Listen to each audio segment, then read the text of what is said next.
ঢাকা বিশ্ববিদ্যালয়ের শিক্ষক সমিতির নেতৃবৃন্দ অভিযোগ করেছেন, যুদ্ধাপরাধীদের বাঁচাতেই নানা ষড়যন্ত্র চলছে। সকালে অপরাজেয় বাংলার পাদদেশে যুদ্ধাপরাধীদের বিচারের দাবিতে আয়োজিত এক মানববন্ধনে এই অভিযোগ করেন তারা।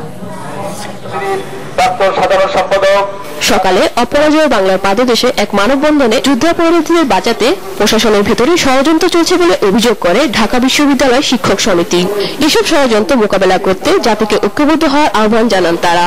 আমাদের স্বাধীন বাংলাদেশের যে সেনাবাহিনী, সেই সেনাবাহিনীর ভেতরেও তাদের কালো হাত।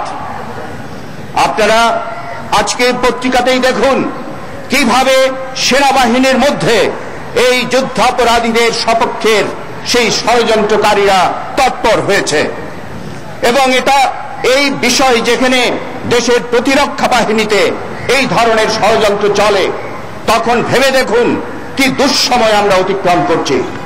এবং আপনারা জানেন ঢাকা বিশ্ববিদ্যালয় দুঃসময়ে মানুষের পাশে এসে দাঁড়ায়, জাতির পাশে এসে দাঁড়ায়। আমরা আজকে দাঁড়িয়ে সেই জন্য এখানে সমবেত হয়েছি, সেই সকল ষড়যন্ত্রকে ব্যর্থ করে দিতে, বানচাল করে দিতে, অকেজ করে দিতে। এ সময় যুদ্ধাপরাধীদের বিচারে মানবাধিকার লঙ্ঘনের অভিযোগকে অপপ্রচার হিসেবে উল্লেখ করেন মানবাধিকার কমিশনের চেয়ারম্যান।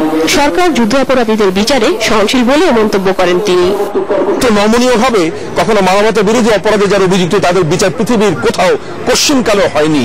সুতরাং আর একটু দৃঢ়তার সঙ্গে বোধহয় এই বিচার প্রক্রিয়াটি সুসম্পন্ন করা, এটা আমাদের রাষ্ট্রীয় এবং জাতীয় দায়িত্ব এবং কর্তব্য করার জন্য।